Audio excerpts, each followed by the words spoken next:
Hawthorne Mill, on the outskirts of Leeds, is a sheltered housing scheme owned by Connect Housing Association.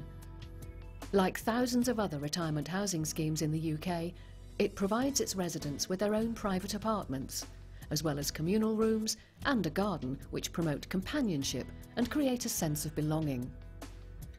Today is the opportunity for the residents to openly discuss and nominate Hawthorne Mill for the annual EAC Housing for Older People Awards.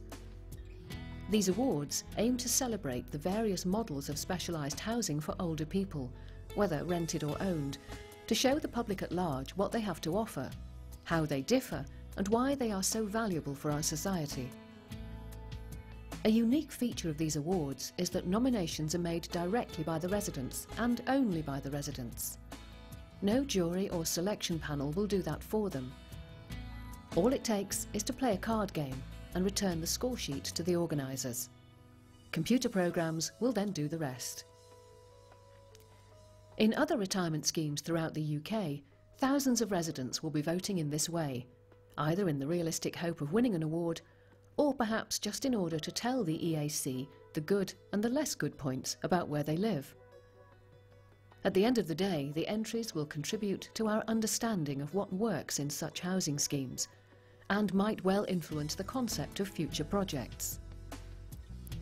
For the residents, there is far more on offer than the bronze, silver and gold awards in the various categories. First of all, the nomination game is enjoyable and stimulating, offering an occasion to spend an hour or so in good company. It provides a chance to discuss and to listen to what other people have to say about matters that are important to all.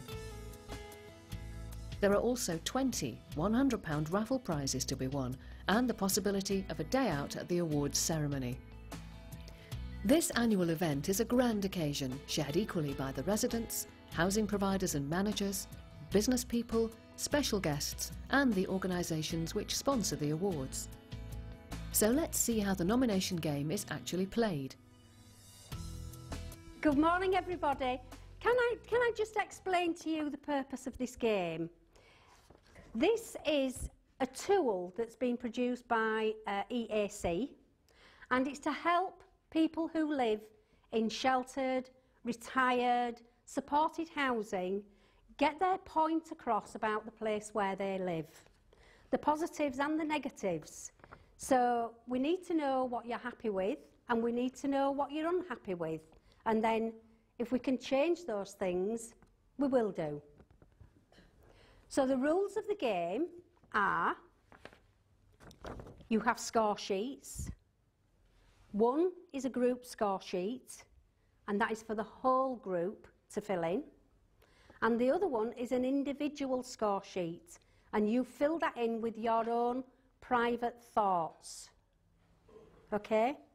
Your group captain will read out the card, the first card, and if it says discuss, as a group you will discuss it, and she will score your thoughts.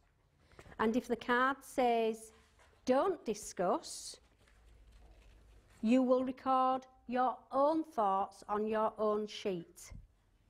Is that clear? Yeah. When you've answered that card, the next person in your team picks up the next card and reads it to the group until you've gone through all your cards.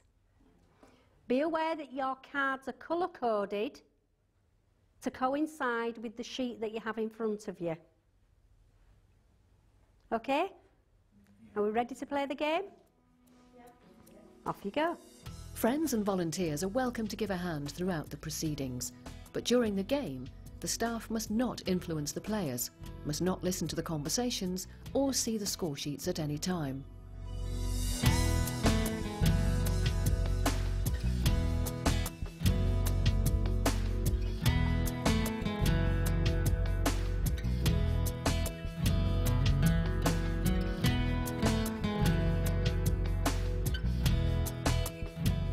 The confidentiality of the residents' votes will be preserved. However, this year, the managing organisations will be able to obtain a report from EAC on their overall strengths and weaknesses, as judged by their residents. Well, as you can see, the residents have got together. It's been a chance to give their views to each other, to discuss things in a good way, in a positive way, and record their thoughts onto paper. So even though we don't see those papers, we will see the outcome of the whole episode that's gone on today. And I think you can see it's been worthwhile. Well, playing the game I thought it was interesting. There's the different subjects that you can read up, and then you have to decide which subject you think suits you best. And the other thing I think is that it gets everybody together, and you can have a natter and a coffee and past time of day, and it gets people out of the flats. We got a lot out of the card game because it was an excellent card game. Very productive, it drew people together. Our little group were immensely impressed with it. We enjoyed it, and a social occasion is always very welcome. Throughout the UK last year, 2,140 residents took part in the game, and analysing their score sheets gave EAC some interesting information on what really matters. For instance, there seems to be a higher satisfaction rating in urban retirement housing than in rural. Also, larger schemes seem to score higher on well-being than smaller ones, and newer or remodelled schemes scored higher than older ones. This kind of information could have an influence on the future of specialised housing for later life. This year, EAC hopes to double or triple the number of entries to give the collected data added credibility, and success will, of course, depend entirely on the willingness of residents and housing providers to support these awards. It doesn't take much to get involved. As we have seen, a dedicated scheme manager can play a big part to make the nomination process a very special occasion. However, 4 residents in the privacy of their own home could also have a very good time playing the game and debate about what matters. From the nominations of last year's awards, many sheltered and retirement housing schemes seem to perform very well without the help of a dedicated housing manager. So it's up to their residents and the managing companies to seize the initiative to enter the awards. EAC sees the awards as a source of valuable information on the well-being of older people in sheltered and retirement housing. The open nomination process is very different from the structured academic surveys, but the insights it gives us are relevant and will inform the future. The more residents take part, the more relevant the results become. The film you saw is the reenactment of last year's nomination day by the residents of Hawthorne Mill. We are grateful to all of them for the enthusiasm with which they volunteered to help, and for the acting talent they displayed under the camera's eye. With special thanks to Sue Hendry, Senior Scheme Manager at Hawthorne Mill, without whom this film and other visual promotions of the awards would not have been possible.